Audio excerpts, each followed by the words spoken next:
O professor Paulo Henrique Galvão, doutor em hidrogeologia cárstica e professor da UFMG, em reunião extraordinária da Comissão de Meio Ambiente na Câmara Municipal de Sete Lagoas, relatou detalhes técnicos sobre o solo de nossa cidade e apontou possíveis causas para os tremores na região de Sete Lagoas.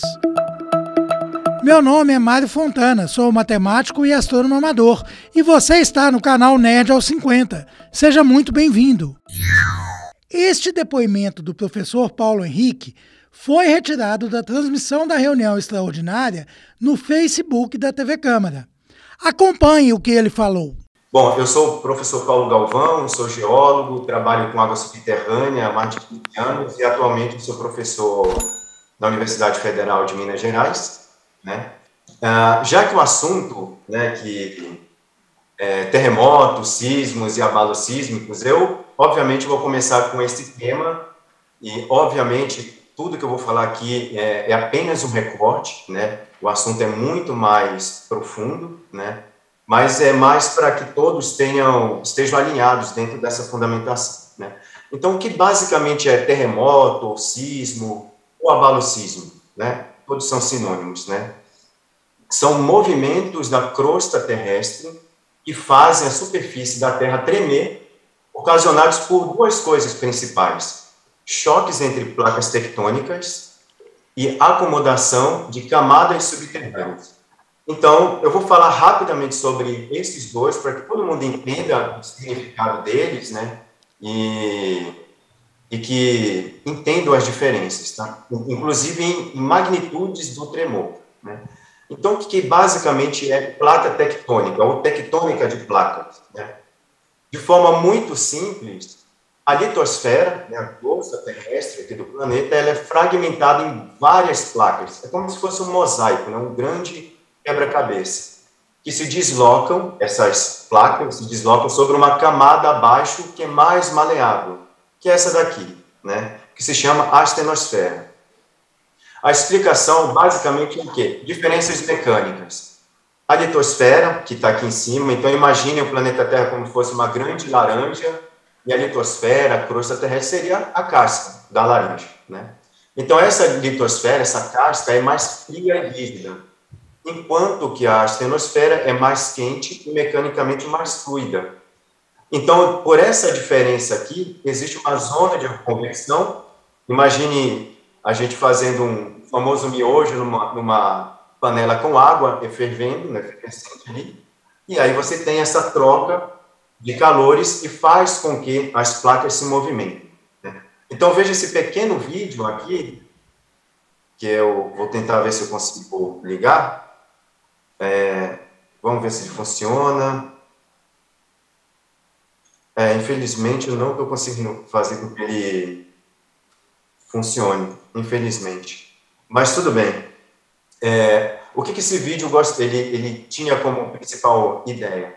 Como o planeta é um grande mosaico, com vários quebra-cabeças, várias placas tectônicas, umas são construídas, se movimentando, enquanto que outras elas vão sendo engolidas em alguns lugares. Então, você tem criação de placa, você tem destruição de uma placa mais antiga.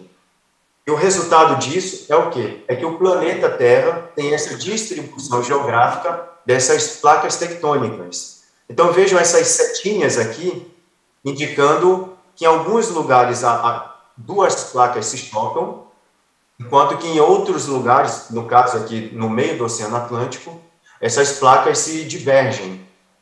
O que isso representa, o que isso significa em termos práticos, Nos lugares onde essas placas se chocam, você tem uma zona de tensão, uma zona de compressão. O resultado disso é que exatamente nesses lugares entre placas tectônicas que chocam, você vai ter tremores, além de formação de cadeias de montanhas. Então, vejam só esses lugares em destaque de vermelho, que são exatamente lugares onde essas placas se chocam, e são os lugares onde se tem maiores registros de terremotos de grandes magnitudes. Então, vejam aqui, o Japão está bem na borda de uma placa tectônica, regiões aqui próximo aqui da Itália, na parte mediterrânea, dessas regiões aqui da América Central, México, Chile e Equador, são lugares onde geralmente são noticiados grandes terremotos, né? E muitas das vezes aqueles com magnitudes muito grandes e que são mais catastróficos. E aí você pode perceber que o Brasil, de certa forma, uma sorte, né, está localizado no meio dessa placa, que se chama placa sul-americana. Desse lado aqui, não há choque entre placas, mas sim uma divergência, são placas que estão sendo construídas e vão se afastando uma da outra. Significa que a América do Sul está se distanciando da África a uma média de 2 centímetros por ano. Mas, em compensação, na cadeia andina, é o lugar onde você tem choque entre placas e, portanto, pode existir tremores. Legal. A questão é, se o Brasil está bem localizado, mais ou menos no centro dessa placa, então por que há registros de terremotos ou tremores de terra aqui, né? Principalmente no estado de Minas Gerais, né? Olha só aqui uma outra informação, apenas colocando as cadeias de montanhas e vulcões em comparação com a localização de terremotos e a localização dos limites de placas tectônicas. Então, vejam que eles são bem coincidentes, né? Então, legal, até aqui o que foi dito, né? Os movimentos da placa, da crosta terrestre, fazem a superfície da Terra tremer, ocasionados por choque entre placas tectônicas. Foi isso que a gente disse, foi isso que foi mostrado até o momento. Então, a outra forma de fazer com que a crosta terrestre, né, uma placa tectônica, algum maciço rochoso trema, é por essa daqui, acomodação de camadas subterrâneas, que será apresentado a seguir. Então, essa segunda opção está relacionada com essas questões aqui, fraturas e falhas geológicas. Isso é muito interessante, né? O que basicamente é uma fratura, né? Em linhas gerais, de forma bem simples, fratura de uma rocha é uma fissura, é uma rachadura, que vai gerar uma descontinuidade naquele maciço rochoso. Legal? Então, veja uma analogia com uma calçada quebrada, né? Então, você tem ali um bloco de concreto, por alguma questão ali de algum esforço tectônico, ou por alguma mudança de algum grau térmico, né, você tem aquele bloco de concreto, tem alguma rachadura, uma fissura. E isso gera essas descontinuidades nesse concreto. Veja que isso acontece também no maciço rochoso, tanto em escala local, como em escala mais regional, né? Quem sabe no tamanho de um município, que pegue uma área de vários municípios, ou, quem sabe, em uma escala continental. Então, aqui dá para perceber muito bem aqui uma fissura, uma rachadura, que gerou essa descontinuidade nesse maciço rochoso. Ok, mas se houver uma movimentação nessa fratura, nessa descontinuidade, então deixamos de classificar isso como uma fratura para uma falha geológica. Então, a falha geológica nada mais é do que uma fratura que foi movimentada. E esse movimento é gerado por tectonismo, por esforços ali tectônicos, que podem ser compressivos, que podem ser distensivos, que podem ser laterais, né? E aí são classificadas de falhas normal, inversa ou transcorrentes. Eu vou me ater apenas essas duas primeiras, normal e inversa, de forma bem breve, né, para que não tome muito tempo daqui da reunião, né? Então, vejam que, fazendo de novo a analogia da calçada, seria uma calçada quebrada, que gerou aquela fissura, fratura, mas agora houve esse movimento. Nesse caso aqui, o que aconteceu foi que a raiz dessa árvore gerou esse movimento, esse arqueamento desse bloco que antes estava fraturado. Então, houve uma falha nesse caso. Agora eu trago algumas fotos, algumas imagens como ilustração. Nesse caso aqui, uma situação mais esquemática, um grande maciço rochoso, aqui são diferentes tipos de camadas, né? Veja as direções de tensão, a tensão elas são contrárias, então se você tem uma fratura, nesse caso, com uma descontinuidade, esse bloco aqui, ele vai se deslocar para baixo. Algo mais ou menos nesse sentido aqui, né? Você tem um teto, você tem a base, e aí esse bloco, ele é deslocado para baixo. Tudo bem. A outra forma é a falha inversa. Ela vai ser o contrário disso. Então, a direção de tensão, ela é compressiva. Então, as direções, elas vão comprimir esse bloco, esse maciço rochoso, que tem uma descontinuidade. O resultado disso é o quê? Ao invés do teto descer, ele vai subir. Legal. Então, veja só aqui alguns exemplos, né? Sempre fotos geológicas, a gente coloca uma pessoa como uma escala, né, de tamanho. Então, vejam só aqui um grande bloco de rocha com várias camadas aqui, né, de diferentes camadas, e vejam aqui uma grande descontinuidade, e esse bloco se deslocou para baixo. É muito perceptível aqui, bem óbvio, aqui pelo deslocamento dessas faixas aqui com cores diferentes, né, de rochas diferentes. Outro exemplo também bem interessante, duas descontinuidades aqui, dá para perceber muito bem o deslocamento aqui. Mais uma grande aqui, essa bem evidente, né? Um deslocamento, de novo, de um grande bloco. Mais outra aqui também muito marcante aqui, dá para perceber essa camada mais amarronzada aqui em cima, a continuidade dela, essa camada foi deslocada para baixo, correto? E por aí vai.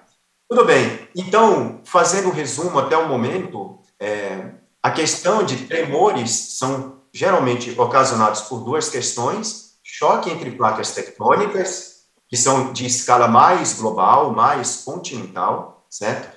E de escala mais, vamos colocar assim, escala menor, escala mais regional, acomodação de camadas subterrâneas, que foi o que a gente acabou de falar nesse momento.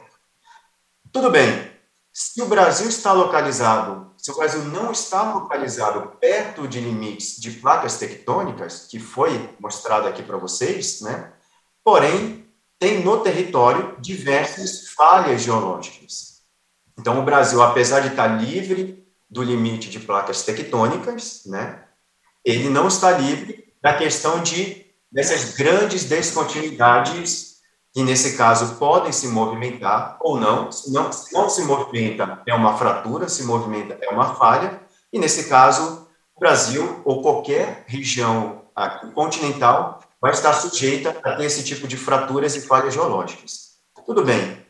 Vejam só esse mapa aqui do Brasil com os principais lineamentos e falhas aqui brasileiros com indício de movimentação, né? Lineamentos para a nossa situação aqui, né? Vamos considerar como se fosse uma espécie de sinônimo de falhas geológicas. Então, vejam, você tem aqui essas linhas em vermelho indicando várias falhas geológicas aqui. Algumas, inclusive, condicionando direções do rio Amazonas ou do rio São Francisco, né? Então, geralmente, rios que têm uma grande extensão retilínea provavelmente estão ligados a alguma grande falha, algum grande lineamento geológico. Legal? Então, veja, isso é muito comum. Até porque aqui o continente, o Brasil, é formado por diversos tipos de rochas. Essas rochas têm comportamento e resistência diferentes das outras, e isso pode fazer com que elas respondam a um esforço tectônico diferente de um outro tipo de rocha. Olhem só aqui o mapa geológico de Minas Gerais. Não se atentem a essas informações aqui que são impossíveis de ler, né, ou de chegar, mas vejam só as diferentes cores aqui nesse mapa geológico. Cada cor significa o quê? Um tipo de rocha, um tipo de formação geológica. E esse tipo diferente de formação geológica significa rochas com minerais diferentes, com composições químicas mineralógicas diferentes e, portanto, vão ter estruturas, estratificações geológicas diferentes que respondem a esforços tectônicos ou pressões litológicas totalmente diferentes de outras. Algumas rochas vão ser mais resistentes, outras mais friáveis, outras respondem a intempéries totalmente diferentes das outras, tá? Olha só uma coisa bem interessante aqui. Vocês já devem ter percebido que alguns lugares geram uma espécie de linha contínua, de contato entre rochas. Eu vou facilitar para vocês trazendo um exemplo, que seria esse daqui, correto? Então, vejam só, um grande lineamento aqui, né? Agora eu trago para vocês isso em imagem de satélite, legal? Retirado, obviamente, do Google Earth, e vejam aqui, né? Essa aqui é um grande lineamento que passa em Montes Claros, Sete Lagoas, Belo Horizonte. Vocês devem perceber que nessa região aqui tem a Serra do Curral, próximo aqui de Belo Horizonte. Para confirmar a informação, eu estou em Belo Horizonte, né? Não em São Paulo. Então, vejam, essa informação aqui, ela vai trazer aqui uma resposta, muitas das vezes, também na morfologia, na paisagem dessas grandes regiões. Tudo bem. Outra informação importante que eu trago para vocês, né, é esse relatório que eu encontrei nesse link aqui. Quem tiver essa apresentação em PDF pode clicar nesse link, vai abrir diretamente esse relatório. É um relatório de tremores em Divinópolis, Minas Gerais, que foi feito pelo Centro de Sismologia da USP, né, tanto a USP como a UNB, né, a Universidade de Brasília, e a Universidade Federal do Rio Grande do Norte, tem várias estações que registram atividades sísmicas no Brasil inteiro, né? Nesse caso aqui, a USP fez esse relatório com relação a algumas atividades sísmicas em Divinópolis. Olha só que interessante que eles levantaram aqui de informação. Esse aqui é o mapa de Minas Gerais, correto? Com o registro de vários sismos aqui no estado, né? Vejam que quanto maior o círculo, maior a magnitude do ocorrido, né? Maior magnitude de 5, na escala Richter, em um tamanho médio 4 e um tamanho menor 3. Vejam que Minas Gerais, ela tem várias ocorrências, vários registros de sismos aqui no estado, né? Alguns aqui datados em 1931, outros em destaque em 2007, outros em 2012, nessa região norte de Minas, né? Onde está localizado Montes Claros, outros aqui muito próximo aqui da região de Belo Horizonte, Divinópolis, região aqui de Lagoa Santa, Matosinhos, Sete Lagoas, Divinópolis também, certo? Outra coisa interessante é exatamente o mapa de Minas Gerais com a localização dos sismos, só que agora aqui com a associação com a geologia.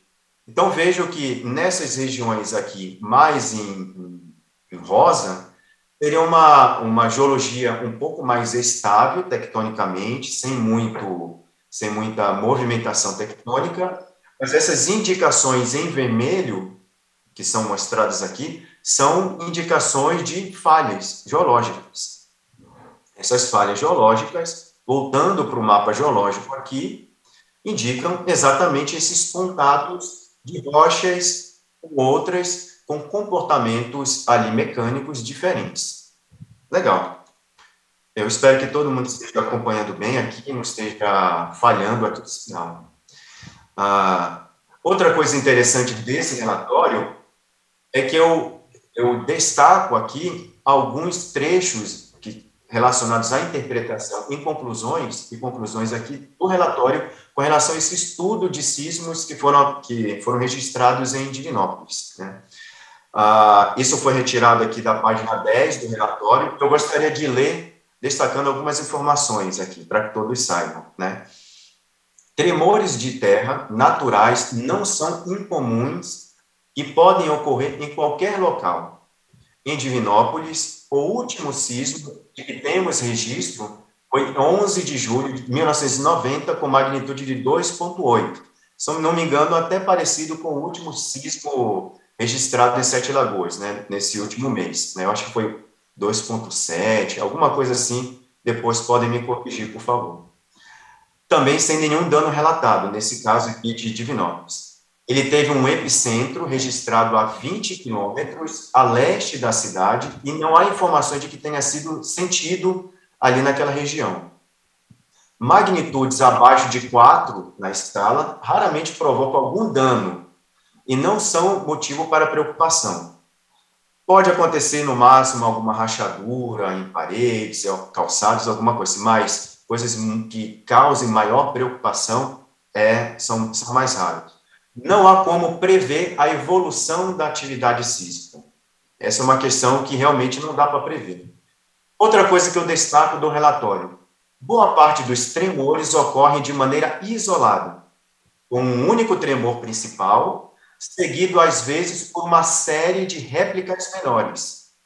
Em outros casos, os tremores ocorrem na forma de um enxame de sismos, ou surtos de sismos, né? Que podem demorar vários dias, semanas e, mais raramente até vários meses. Em Minas Gerais, o melhor exemplo de surtos de sismicidade ocorreu na cidade de Bom Sucesso. Primeiro durante vários meses em 1901, depois em 1903, em 1919 a 1920, e por aí vai, até 1939 a 1940. Vejam que o espaçamento desse enxame foi bem prolongado. Os maiores ocorrem em 1920, atingindo magnitude de 4, e intensidade 5, que resultou em pequenas trincas e paredes de algumas casas. Não há relatos de danos apreciados de vítimas, certo? Indo para a página 11 desse relatório, tanto em Minas Gerais como outras partes do Brasil, tremores de terras naturais ocorrem por deslizamento repentino nessas falhas e fraturas geológicas que eu acabei de trazer os conceitos há poucos minutos, que são causados, né, esse deslizamento repentino. Lembrem-se daquele deslocamento tanto para baixo como para cima de um bloco rochoso, que tem a descontinuidade, né?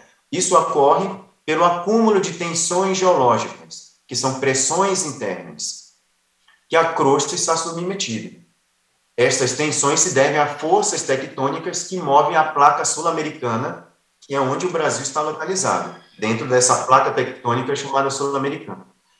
A quase totalidade das falhas geológicas mapeadas em superfície são muito antigas, né? Elas são datadas, né, apenas por curiosidade, do Proterozoico, principalmente nessa região de Minas Gerais. Proterozoico é por volta de mais de 500 milhões de anos, né? Então, são muitíssimo antigos. Então, essas falhas geológicas aqui já estão, entre aspas, cicatrizadas, não representando mais potencial de sismicidade. A grande maioria dos tremores no Brasil ocorrem em pequenas fraturas geológicas sem terem expressão clara em superfície. Fato importante é que regiões com maior densidade de falhas não têm necessariamente maior frequência de tremores. Indo para o penúltimo destaque, no caso de sismos em Divinópolis, todos os eventos estão ocorrendo numa única fratura da crosta superior, com um tamanho de poucas centenas de metros. Isso é bem interessante, né? E, por fim, em casos raros, tremores podem ser disparados, isso é importante, por outros fatores, como o enchimento de grandes reservatórios hidrelétricos, né? Ou uma retirada de água, quem sabe de um aquífero, ou, nesse caso aqui, outras situações que eu vou depois explorar um pouco. No caso de Minas Gerais, vários reservatórios grandes, né, alguns exemplos aqui, Nova Ponte, Miranda, no Triângulo Mineiro, já provocaram tremores chegando a magnitudes 4. Há também casos que são raros, é importante destacar, de tremores que são induzidos pela mineração. Então, vejam, o que isso quer dizer? Você pode ter uma falha, uma fratura que está cicatrizada. Imaginem um grande bloco de concreto que teve uma rachadura e depois, em seguida, foi utilizada uma calda de cimento, uma argamassa, para, entre aspas, colar aqueles dois blocos de concreto. Mesmo você tendo aqueles dois blocos maciços, obviamente, aquele lugar ali que foi cicatrizado é o lugar que ainda vai ter uma menor resistência a um futuro esforço, correto? Então, se você tem uma região geologicamente já estável, mas tem uma descontinuidade ali, e quem sabe, construído uma grande hidrelétrica, um grande reservatório, alguma represa, você imagina que você está adicionando uma grande quantidade de água, numa coluna de água muito grande ali, você está adicionando um peso ali numa região que estava já estabilizada, a natureza já estava em equilíbrio. Então, há potencialmente, eu destaco essa palavra, há potencialmente uma chance de ter uma indução ali, porque você pode fazer com que aquela cicatrização ela seja descolar. Tudo bem? Legal. Ok. Agora, com base nessa fundamentação conceitual que eu trouxe para vocês, vamos entender um pouco a relação de Sete Lagoas com a geologia. Bom, Sete Lagoas aqui eu trago o mapa geológico de Sete Lagoas, né? Então, vejo que nessas regiões aqui ao sul do município, destacado em um vermelho mais vinho, são rochas duras, que chamamos de vazamento cristalino. Então, é o granito, é o gneiss, o granito que todo mundo conhece, que muita gente usa como piso, utiliza como batente ali, bancada de um banqueiro, alguma coisa assim. É uma rocha muito dura, correto? Logo em cima desse granito, indo para essa região mais central e norte-nordeste, existe uma formação geológica, chamada de Formação Sete Lagoas, que é basicamente formada por calcários, que estão aqui aflorando. Esse é um mapa de afloramento das rochas aqui, são essas regiões aqui em azul, claro e escuro, né? Não significa que elas não estejam aqui em Sete Lagoas, elas estão só que abaixo dessa camada mais amarronzada, que é a Formação Serra de Santa Helena, que são rochas muito finas, mais argilosas, ali, mas bem comprimidas, né? E acima dessa rocha mais comprimida, mais argilosa, mais impermeável, sedimentos inconsolidados, né? Coberturas detríticas, terraços aluviais, aluviões, coisas desse tipo. Legal. Quando você pega esse mapa geológico, corta, né, faz várias seções transversais aqui, isso é interessante porque a gente pode ver em 2D o que está acontecendo em uma seção transversal, como se você pegasse um bolo e cortasse ali várias camadas. Vejam só que interessante aqui, várias seções, que isso aqui, tudo isso que eu estou apresentando para vocês aqui de informações sobre Sete Lagoas, é resultado de vários anos de estudos, né? Isso foi, inclusive, dados do meu doutorado, foi em parceria com uma empresa de São Paulo, junto com a Universidade de São Paulo, dentro do projeto de estudo hidrogeológico de Sete Lagoas, que foi uma parceria entre o site Sete Lagoas e o IGAM, né? Isso resultou em vários trabalhos, vários artigos científicos internacionais e esse doutorado também. Algumas informações interessantes é que, vejam só como se comporta a geologia em Sete Lagoas, né? Nessa região aqui, que tem essa barra preta aqui, é onde estaria a zona urbanizada, é o centro de Sete Lagoas. Então, vejam aqui, essa região mais rosada aqui, na base, é um embasamento cristalino, é o granito duro, rocha dura, em cima os calcários, e em cima aquela rocha mais permeável. Veja só que interessante que eu destaco aqui. Exatamente nas regiões aqui onde está a área urbana, eu destaco o quê? Esse baixo estrutural. Lembrem-se daqueles blocos que sobem, descem, rebaixam. Veja só que interessante aqui. Você tem esse deslocamento, porque há, naturalmente, no município de Sete Lagoas e toda essa região aqui, que pega Belo Horizonte, Lagoa Santa, Sete Lagoas, Matozinhos, indo até Divinópolis, em toda a região quase em Minas Gerais, você tem esse deslocamento dessas rochas, né, que são falhas geológicas. Eu vou destacar aqui, vou fazer um zoom para que fique mais fácil o entendimento. Então, vejam nessa região esse zoom e que há realmente esse deslocamento para baixo, esse rebaixamento, né, esse baixo estrutural, indicando que há realmente falhas geológicas abaixo do município de Sete Lagoas. Não são poucas, são números consideráveis, e isso é totalmente natural, né? E isso fez com que você tenha, nessa região central, até um acúmulo de rocha calcária. E isso é até muito bom, isso é positivo. Eu vou explicar mais para frente um pouquinho. Legal? Então, o que são essas outras camadas que estão acima desse embasamento cristalino falhado, né? Aí eu venho com outro tema para vocês, que é a relação de Sete Lagoas com o karst, né? O que é o karst, né? O karst nada mais é do que o resultado da dissolução ali, né, de uma rocha que tem ali essa capacidade de dissolver. Esse fenômeno se chama karstificação. É um nome bem diferente, né?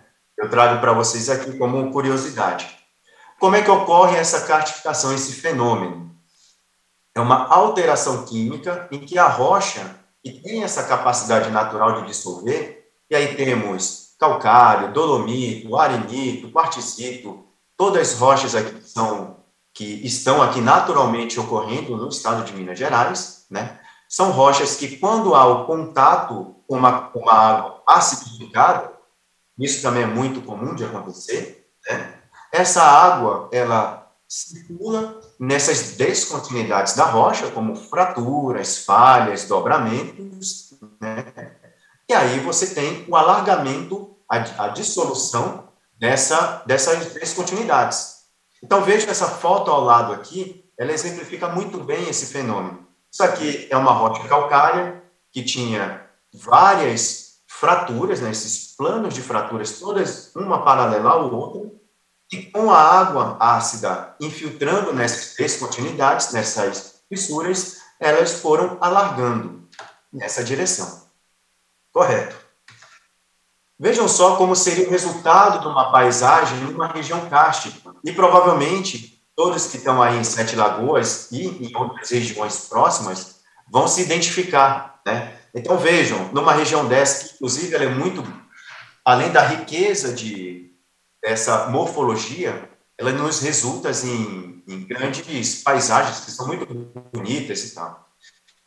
Então vejam, você pode ter um rio some, porque ele foi desviar, depois ele pode ter uma surgência ou ressurgência, você pode ter fendas, você pode ter sumidouros aqui nessa região, que são essas depressões ali bem localizadas, dolinas, e aí eu cito algumas aí em Sete Lagoas, né, como a Lagoa do Matadouro, que antigamente ela era uma lagoa perene e hoje ela seca durante o período de estiagem.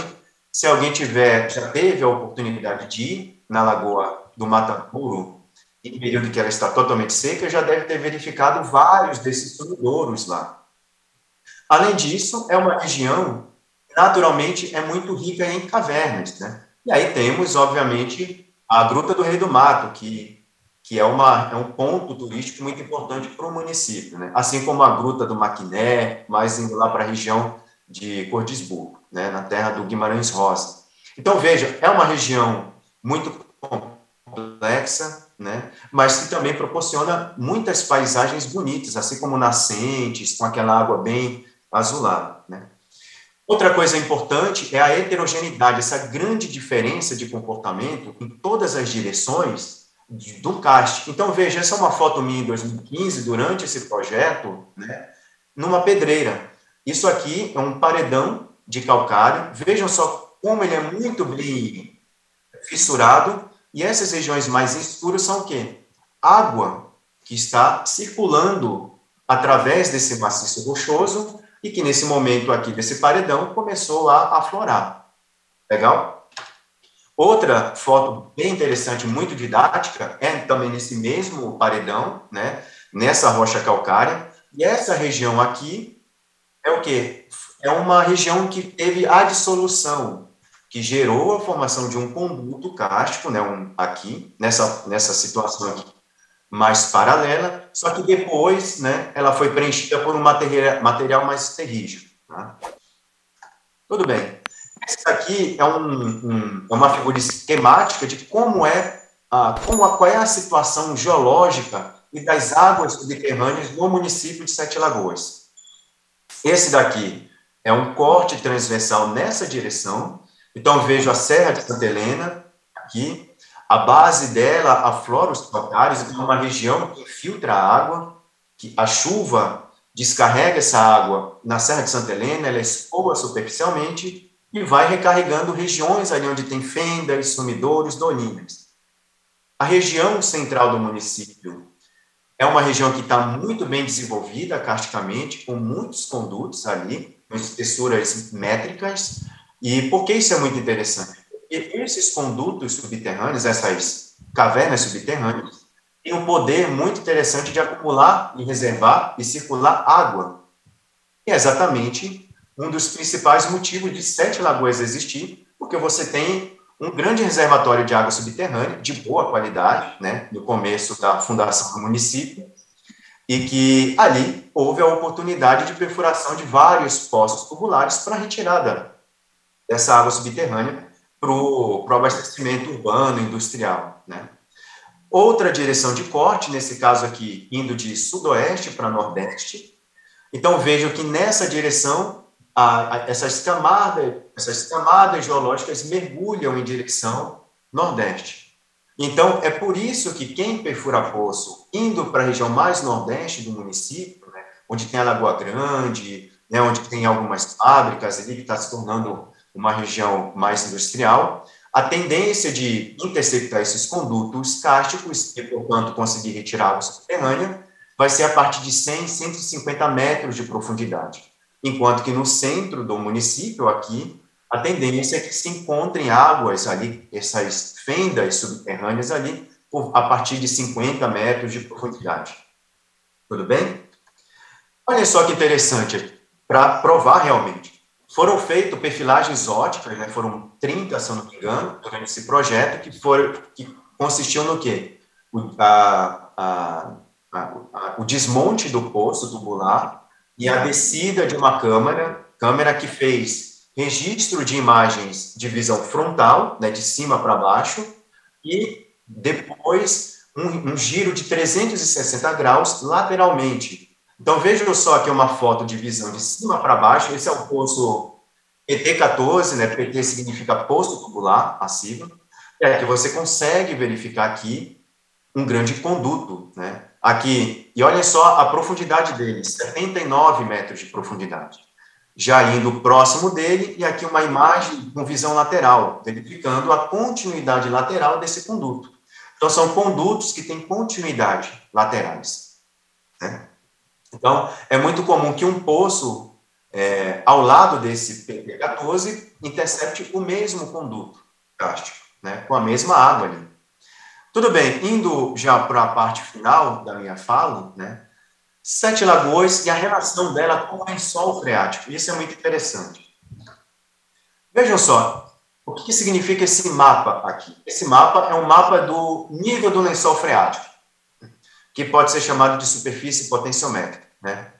Ele é um dado de níveis que foram coletados durante esse projeto, em 2013, e significa o quê? Cada linha dessa é como se fosse o nível da água como referência ao nível do mar. Então, esse nível está mais ou menos 680 metros acima do nível do mar, esse é 700 metros a nível do mar. Imagine isso como fosse uma superfície do lençol freático, como se fosse mais ou menos um mapa de topografia do terreno. Olha só que interessante aqui. Essas linhas indicam a direção do fluxo da água subterrânea indo em direção ao Rio das Velhas, né, a nordeste.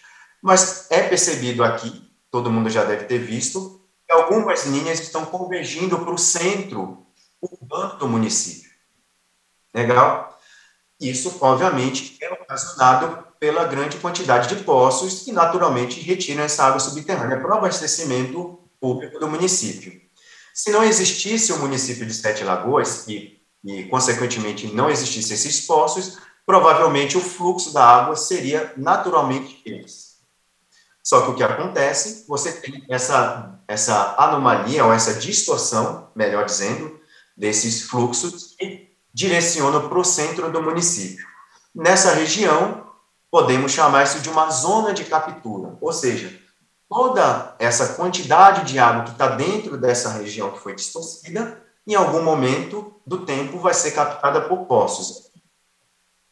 Outra imagem bem interessante para confirmar isso daqui, né, destacar, esses vão adicionando localização de poços de bombeamento, sendo que quanto maior o símbolo do poço, maior a taxa de bombeamento, né? Então, vejam que aqui há a existência de vários poços. Aqui não é só um e dois, aqui tem vários poços um em cima do outro, né, que estão captando ou retirando água aqui a uma taxa acima de 100 metros cúbicos por hora, que seria mais ou menos 100 mil litros por hora, né, que é uma vazão considerável, né. Essas informações estão aqui dentro de alguns artigos meus, né.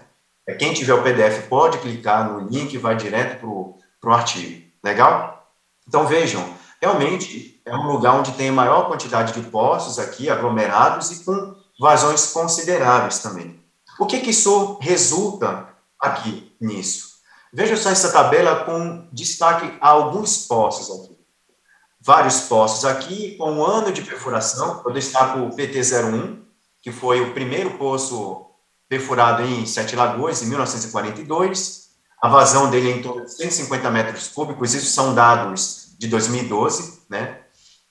O nível inicial desse poço, antes dele ter sido bombeado, foi 14 metros de profundidade.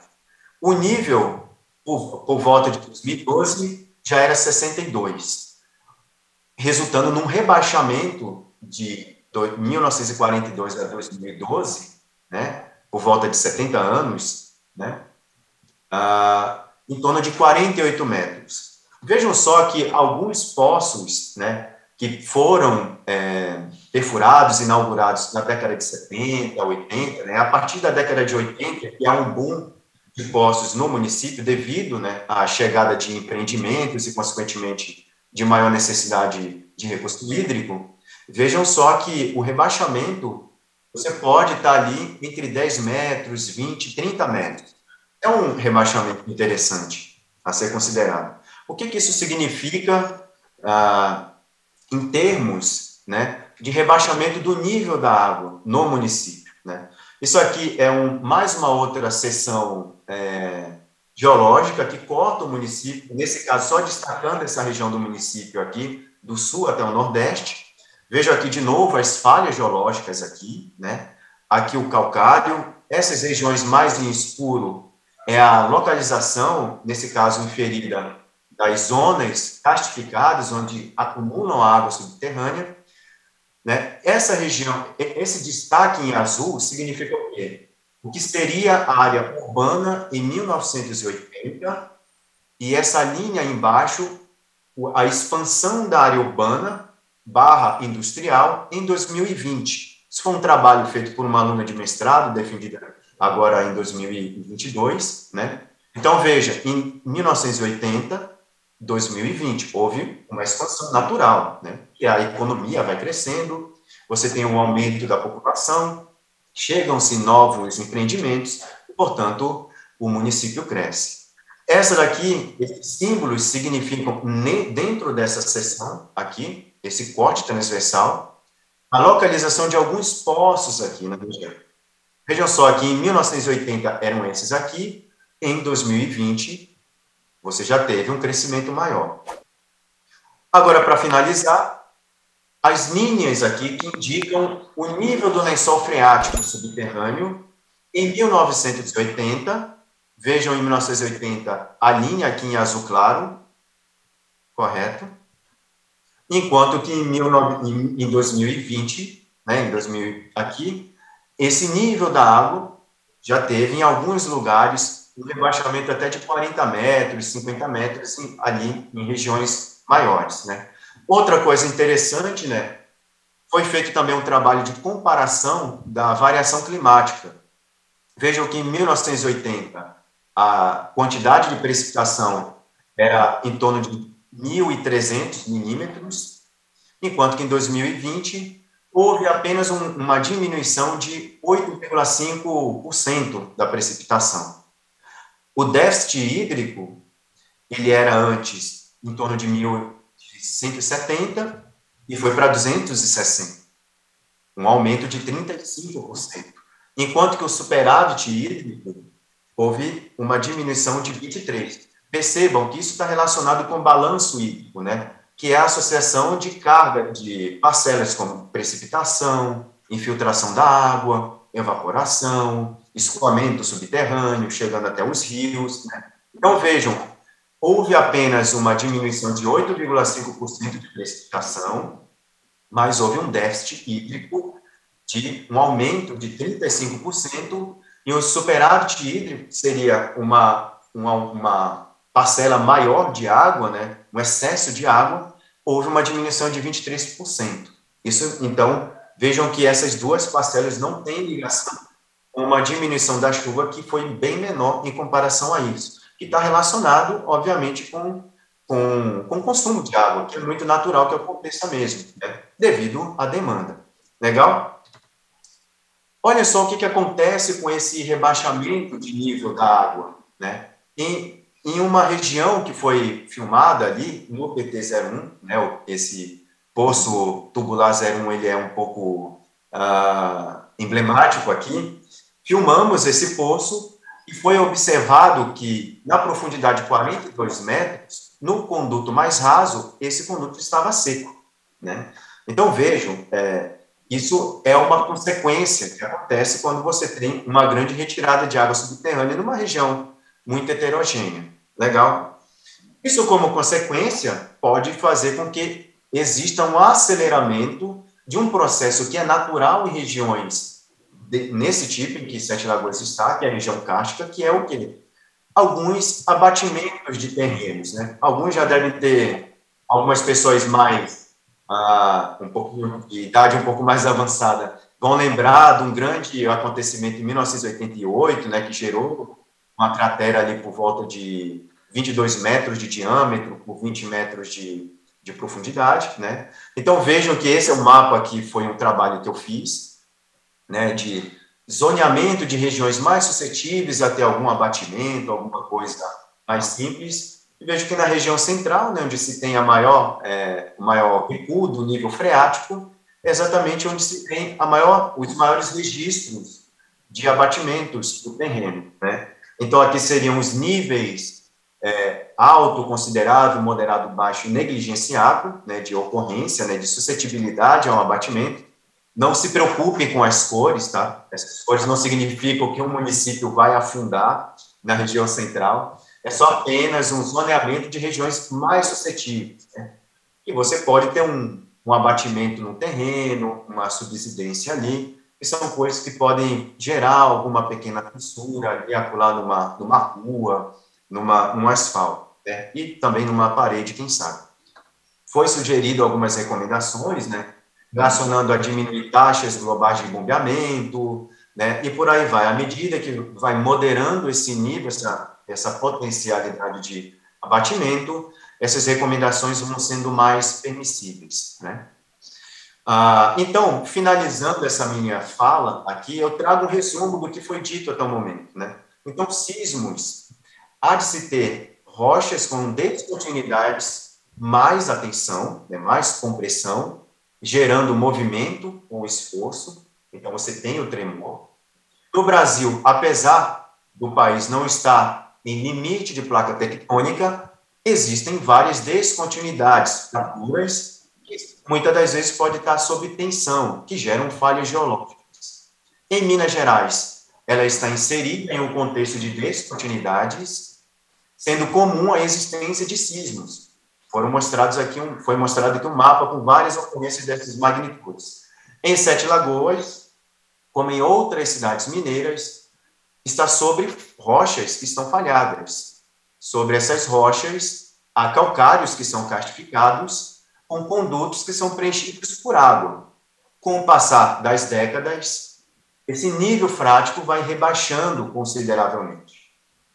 E, por fim, né, de forma mais geral, tremores naturais não são incomuns e podem ocorrer em qualquer um desses locais. Raramente, entretanto, podem ser induzidos, devido a algum desequilíbrio gerado antropicamente, né, pelo ser humano, em uma descontinuidade previamente que estava estável, cicatrizada, mas pode ter uma reativação, né?